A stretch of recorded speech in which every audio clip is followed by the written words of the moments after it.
Hello and welcome back. आज हम बात कर रहे हैं एलएनटी में एक शो स्टार्टर के बारे में।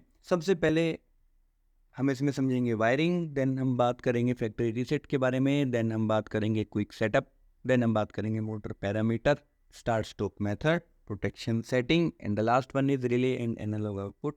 ये वीडियो थोड़ी सी लंबी हो सकती है तो आई रिक्वेस्ट यू आप लास्ट तक इसमें बने रहें। एंड सेकेंडली, किसी भी टॉपिक को आप टाइम स्टैम्प्स की मदद से डायरेक्ट एक्सेस भी कर सकते हैं, ठीक है। तो चलिए इसको स्टार्ट करते हैं वायरिंग से। 1 3 एंड 5 यहाँ से मेरा पावर इनपुट आएगा, 2 4 एंड 6 से यहाँ से मेरा पावर आउटपुट निकलेगा। Simple. A3 A1 and A2 ये मेरी ऑक्सिलरी सप्लाई की तरह यहाँ पे यूज़ होगा। उसके बाद मेरा जाता है 10 and 11 is use as a reset and 11 and 12 is use as a start stop. 13 and 14 digital input A, 13 and 15 digital input B and 41 42 and 44 ये मेरी रिले आउटपुट A है, ये मेरी एक चेंज ओवर रिले है। एंड 53 एंड 54 ये मेरी relay output B है, ये मेरी नॉर्मली NO है। एंड 21 एंड 22 यहाँ पे मेरा एनालॉग। सिंपल, ठीक है।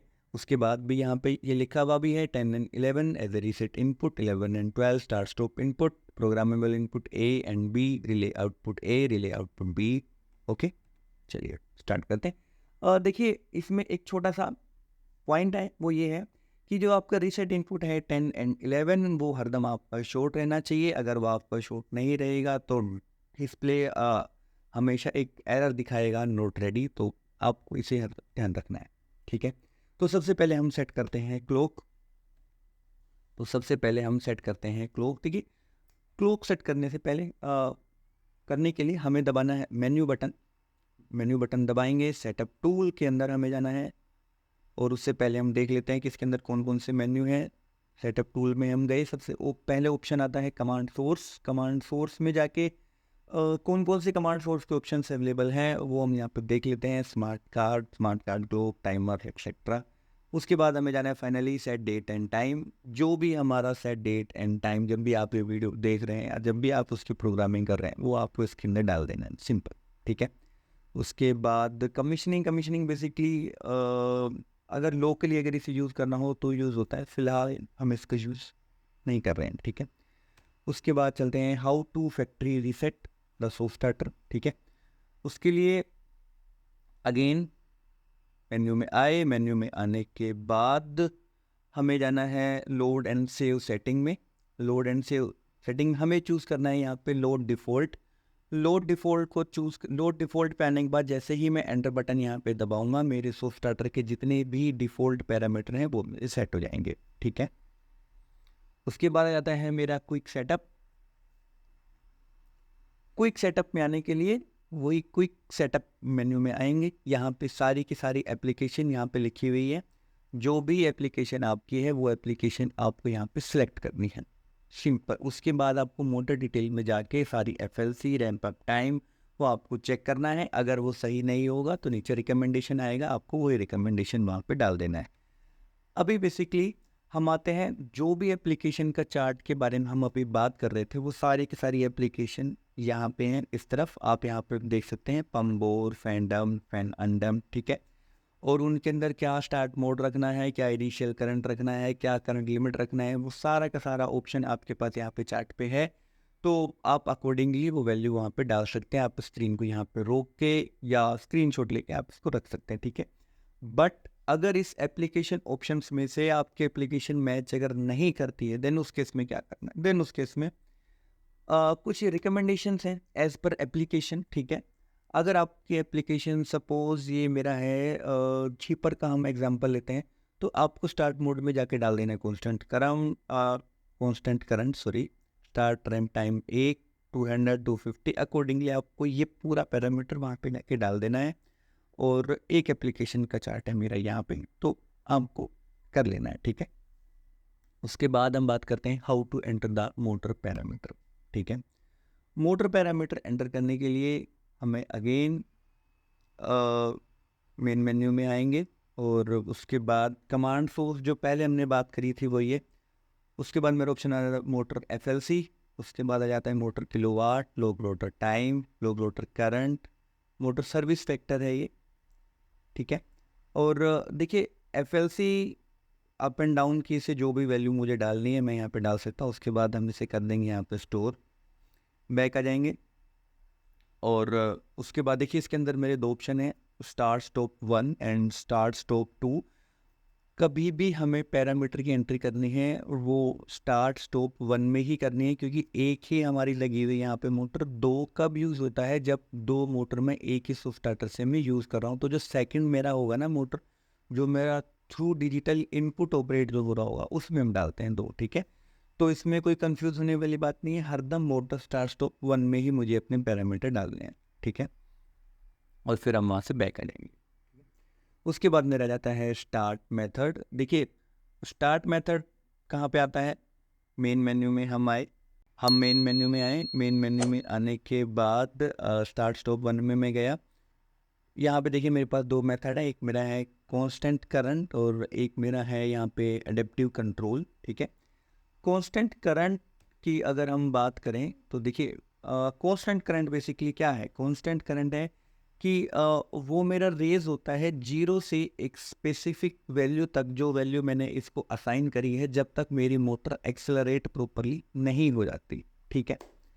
और उसके बाद हम देखते हैं adaptive control of starting. Adaptive control of starting में बेसिकली जो सोर्स स्टार्टर है वो करंट को खुद से ही एडजस्ट करता है, जो भी प्रोफाइल हमने उसके अंदर सेलेक्ट करी है उसके हिसाब से। अपने एडेप्टिव क्रूज कंट्रोल भी आपने सुना होगा, कई गाड़ियों में आता है, तो ऑलमोस्ट सिमिलर सही कंसेप्ट है, ठीक है। और उसके बाद इसके अंदर ऑप्शन आता है स्टार्ट टाइम आप डाल सकते हैं, इनिशियल करंट डालने का देखिए यहाँ पे ऑप्शन है। और करंट लिमिट हम जो अभी बात कर रहे थे, adaptive start profile, kick start time आप यहाँ पे डाल सकते हैं। जो स्टॉप मोड का इसके अंदर ऑप्शन है। देखिए स्टॉप मोड में काफ़ी सारे मेरे ऑप्शन हैं, coast to stop, TVR stop and adaptive control, but basically ऊपर वाले 3 ही मेरे यहाँ पे यूज़ होते हैं। तो चलिए एक बार स्टॉप मेथड भी समझ लेते हैं बेसिकली क्या है। पहला मेरा होता है coast to stop. Coast to stop का मतलब वो मेरा फ्री स्टॉप हो रहा है सिंपली, ठीक है। सो स्टार्टर का उस पर कोई कंट्रोल नहीं है। उसके बाद मेरा आ जाता है time voltage ramp so stop. वहाँ पे आपने देखा होगा, वहाँ पे था TVR स्टॉप, ठीक है। TVR स्टॉप बेसिकली कुछ भी नहीं है, टाइम के साथ साथ सो स्टार्टर अपनी वोल्टेज को कम करता चला जाता है, और इसी मेथड से ही वो मेरे जो भी अप्लायंसेज या मेरी जो भी एप्लीकेशन है उसे वो स्मूथली रोक पाता है, ठीक है।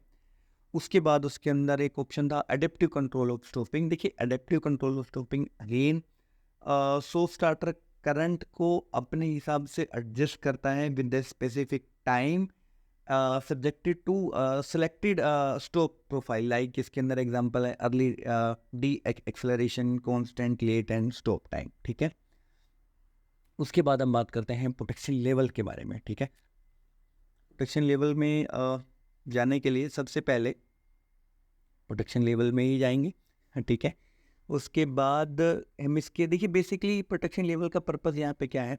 प्रोटेक्शन लेवल में किसी भी सेटिंग की वैल्यू इंक्रीज या डिक्रीज हम यहाँ पे कर सकते हैं। सेकेंडली उसका ट्रिपिंग टाइम हम कम या ज़्यादा यहाँ पे कर सकते हैं। जितनी भी एप्लीकेशन यहाँ पे दी हुई है केवल 2 ही इसके पर्पस है, उसका ट्रिपिंग रेंज और उसका ट्रिपिंग टाइम, 2 हम यहाँ से इसमें सेट कर सकते हैं प्रोटेक्शन लेवल के अंदर। अब हम बात करते हैं प्रोटेक्शन एक्शन के बारे में। देखिए प्रोटेक्शन एक्शन के अंदर जब हम आएंगे, प्रोटेक्शन एक्शन के अंदर आने के बाद एग्जांपल लेते हैं करंट इम्बैलेंस। इसके अंदर कई सारे ऑप्शन आ रहे हैं, so trip and low, trip and reset, trip starter, trip and reset, one and low. देखिए कभी कभी क्या होता है कि अगर मैं किसी ट्रायल पे हूँ और सपोज उसमें करंट इम्बैलेंस में अगर मेरा ट्रिप आ रहा है, मैं चाहता हूँ कि करंट इम्बैलेंस आए पर मेरा ट्रिप ना हो, तो उस केस में उसे मैं केवल वार एंड लॉग पे डाल के उसे मैं छोड़ सकता हूँ। तो उस केस में क्या होगा, मेरा ट्रिप तो आएगा बट लेकिन सो स्टार्टर का जो रिले जो मैंने असाइन कर रहा है उसमें चेंज ओवर नहीं होगा, वो केवल एक वार्निंग आके रह जाएगा और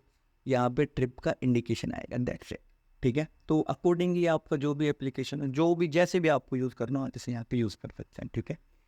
उसके बाद हम बात करते हैं how to set the relay output. देखिए रिले आउटपुट को सेट करने के लिए दोबारा मेन मेन्यू में हम आएंगे रिले आउटपुट पे। दो हैं हमारे पास relay, relay A function. Relay A function के अंदर हम आएंगे सबसे पहले, और इसके अंदर और ऑप्शन दिखा देता हूँ। रिले ए डिले वगैरह डाल सकते हैं। देखिए अभी रन पे सेट है, इसमें ट्रिप करंट फ्लैग या 4 to 20 milliampere loss flag, जो भी मेरा रिक्वायरमेंट है, जो भी मेरे को ऑप्शन इसमें चूज़ करना है वो हम डाल सकते हैं। सिमिलरली रिले बी में भी यहाँ पे फंक्शन का ऑप्शन है, जैसे भी आपको रिले बी यूज़ करनी है वो आप इसको यहाँ पे डाल सकते हैं, ठीक है। उसके बाद मेरा जाता है how to use the analog output. Analog output के अंदर देखिए अगेन मुझे यहाँ पे आ जाना है एनालॉग आउटपुट पे। एनालॉग आउटपुट में मेरे यहाँ पे ऑप्शन आएगा current, temperature, power factor, power and heat sink temperature, ठीक है। मेरे को जिस रिस्पेक्ट में भी एनालॉग आउटपुट चाहिए वो मैं यहाँ पे सिलेक्ट कर सकता हूँ, और उसके बाद अकॉर्डिंगली मुझे वहाँ पे 4 to 20 मिली एम्पियर का आउटपुट मिलने लगेगा, ठीक है। So thank you for watching this video. और अगर आपको कोई डाउट है, कोई कमेंट है, तो आप प्लीज़ मेरे को कमेंट बॉक्स में आप मुझे बताइए, ठीक है। और सोल स्टार्टर का मैनुअल आपको नीचे डिस्क्रिप्शन बॉक्स में मिल जाएगा, ठीक है। Thank you for watching this video. Thank you.